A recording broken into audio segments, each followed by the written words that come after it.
Selamat pagi Pak Danang, saya Gerald Angelo Pantarego dengan NPM 22360-312 dari Program Studi Hubungan Internasional. Pada kesempatan kali ini untuk memenuhi kebutuhan nilai ujian akhir semester saya akan mempresentasikan literasi masyarakat terkait UU Penyiaran. Kita masuk ke daftar isi, ada latar belakang, sejarah UU Penyiaran, tujuan UU Penyiaran, dampak UU Penyiaran terhadap penyiaran di Indonesia, kemudian ada studi kasus, analisis studi kasus, dan yang terakhir adalah kesimpulan. Latar belakang, Undang-Undang Penyiaran di Indonesia pertama kali disahkan melalui UU Nomor 32 Tahun 2002, berfungsi sebagai landasan hukum bagi kegiatan penyiaran oleh lembaga pemerintah dan swasta. UU ini bertujuan menciptakan sistem penyiaran yang adil, seimbang, dan bermanfaat bagi masyarakat, dengan mengatur perizinan, konten, penyelenggara, dan pengawasan penyiaran. Seiring dengan berkembangnya teknologi informasi dan komunikasi, sektor penyiaran menghadapi tantangan baru, terutama dengan adanya media digital seperti televisi digital, media sosial, dan platform streaming. Oleh karena itu, revisi dan pembaruan UU Penyiaran diperlukan untuk menyesuaikan dengan perubahan zaman, memastikan media penyiaran tetap berfungsi sebagai sarana edukasi, informasi, dan hiburan yang bertanggung jawab, serta menjaga nilai-nilai budaya dan moral. Dengan regulasi yang tepat, UU Penyiaran diharapkan mampu melindungi kepentingan publik, mencegah penyalahgunaan media, dan memastikan persaingan yang sehat di antara lembaga penyiaran di Indonesia. Lalu masuk ke sejarah UU Penyiaran. Yang pertama, masa awal penyiaran. Penyiaran di Indonesia dimulai pada era kolonial Belanda dengan didirikannya stasiun radio pada tahun 1925. Setelah merdeka, pemerintah Indonesia mengambil alih dan membentuk Radio Republik Indonesia pada tahun 1945 sebagai sarana untuk menyebarkan informasi dan propaganda kemerdekaan. Lalu kedua itu ada peraturan penyiaran pra-undang-undang. Sebelum adanya undang-undang yang spesifik mengatur penyiaran, kegiatan penyiaran diatur melalui berbagai peraturan pemerintah. Peraturan pertama yang mengatur penyiaran adalah Peraturan Pemerintah Nomor 10 Tahun 1961 tentang siaran radio dan televisi yang mendasari pembentukan Televisi Republik Indonesia pada tahun 1962. Yang ketiga ada Undang-Undang Nomor 24 Tahun 1997. Undang-Undang penyiaran pertama di Indonesia disahkan pada tahun 1997 melalui Undang-Undang Nomor 24 Tahun 1997 tentang penyiaran. UU ini mengatur penyiaran radio dan televisi dengan tujuan untuk memperkuat integrasi nasional dan memajukan pendidikan serta kebudayaan. Namun undang-undang ini banyak dikritik karena memberikan kewenangan yang besar kepada pemerintah dalam mengendalikan konten siaran. Kemudian yang keempat itu reformasi dan UU Nomor 32 Tahun 2002. Era reformasi membawa perubahan besar dalam regulasi penyiaran. Pada tahun 2002 disahkanlah Undang-Undang Nomor 32 Tahun 2002 tentang penyiaran. UU ini menciptakan sistem yang lebih demokratis dengan membentuk Komisi Penyiaran Indonesia sebagai lembaga independen yang mengawasi konten dan etika penyiaran. UU ini juga membuka kesempatan bagi penyiar swasta untuk berkembang, sehingga menciptakan kompetisi yang lebih sehat di industri penyiaran. Yang terakhir itu perkembangan era digital. Seiring dengan perkembangan digital teknologi, tantangan baru muncul dalam industri penyiaran. Media sosial, platform streaming, dan televisi digital memaksa adanya penyesuaian regulasi agar tetap relevan dengan dinamika zaman. Berbagai revisi dan usulan pembaruan terhadap UU Penyiaran terus dilakukan untuk mengakomodasi perubahan ini, meskipun prosesnya sering menghadapi perdebatan dan tantangan politik. Kemudian ada tujuan UU Penyiaran. Yang pertama itu menyediakan informasi yang berkualitas. Tujuan pertama dari UU Penyiaran adalah untuk memastikan adanya lembaga penyiaran yang menyediakan informasi yang berkualitas, akurat, dan bermanfaat bagi masyarakat. Penyiaran harus menjadi sumber informasi yang dapat diandalkan, mendukung keterbukaan informasi publik, dan membantu masyarakat untuk mendapatkan pengetahuan yang tepat dan relevan. Informasi yang disampaikan harus sesuai dengan fakta dan disajikan dengan secara berimbang untuk menghindari penyebaran berita bolong atau hoaks. Kemudian yang kedua, mendorong pendidikan dan pelestarian budaya. Undang-undang ini juga bertujuan untuk mendorong penyiaran sebagai sarana pendidikan dan pelestarian budaya. Program-program yang disiarkan diharapkan dapat meningkatkan pengetahuan dan keterampilan masyarakat, serta mempromosikan nilai-nilai budaya nasional. Dengan demikian, penyiaran dapat berkontribusi pada peningkatan kualitas pendidikan dan pemahaman terhadap kebudayaan Indonesia, serta mendukung upaya pelestarian budaya lokal yang beragam. Yang ketiga, memelihara persatuan dan kesatuan bangsa. Salah satu tujuan penting dari UU Penyiaran adalah untuk memelihara persatuan dan kesatuan bangsa. Penyiaran harus berfungsi sebagai alat yang mempromosikan toleransi, kerukunan, dan kohesi sosial.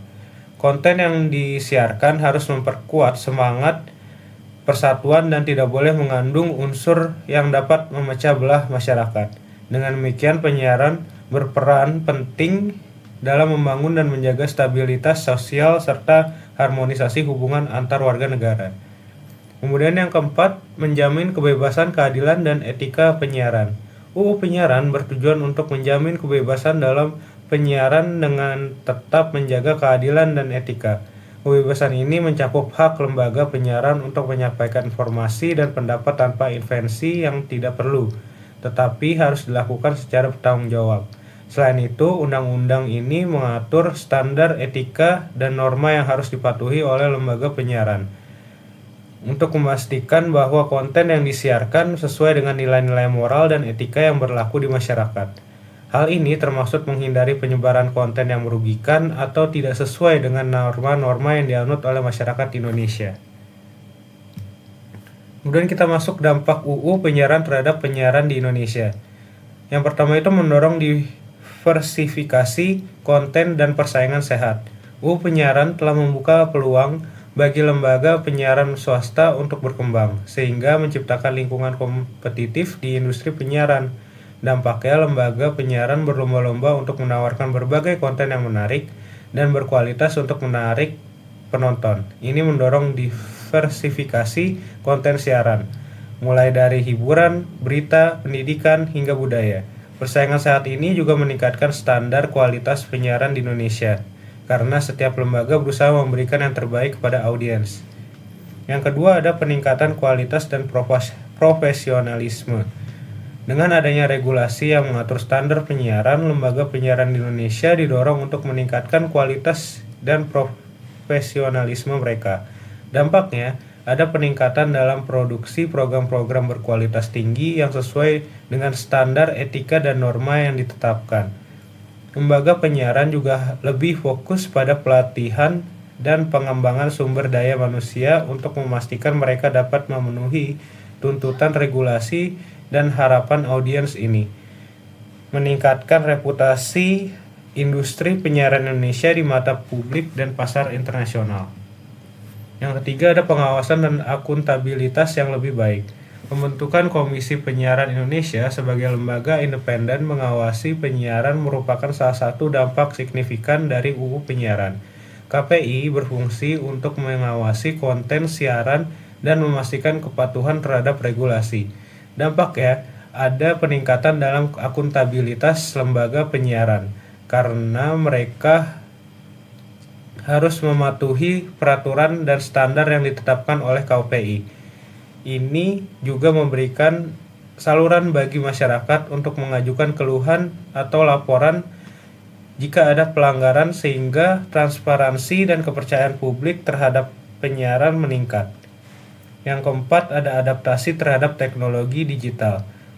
Meskipun UU Penyiaran disahkan pada era sebelum dominasi digital, regulasi ini telah mendorong lembaga penyiaran untuk beradaptasi dengan perubahan teknologi. Dampaknya, banyak lembaga penyiaran mulai mengadopsi teknologi digital untuk meningkatkan jangkauan dan kualitas layanan mereka. seperti televisi digital, streaming online, dan interaksi melalui media sosial. Adaptasi ini tidak hanya membantu lembaga penyiaran tetap relevan di era digital, tetapi juga memberi pengalaman yang lebih baik dan lebih interaktif bagi penonton. Kita masuk ke studi kasus.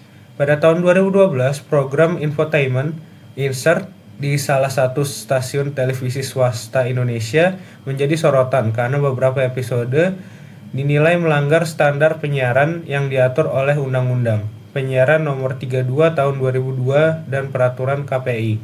Kontroversi meliputi penggunaan konten sensasional yang memasuki privasi publik tanpa izin, penggunaan bahasa dan konten yang tidak pantas, serta kurangnya etika dalam peliputan.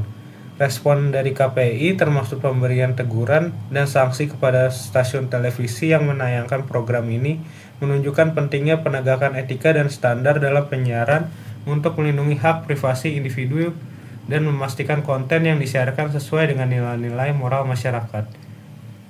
Analisis studi kasus. Kasus Insert 2012 menggambarkan kompleksitas dalam penerapan Undang-Undang Penyiaran Indonesia, pelanggaran terhadap standar etika seperti penggunaan konten sensasional yang menginvasi privasi tanpa izin, menyoroti tantangan dalam mengatur kebebasan berekspresi sambil melindungi hak-hak individu.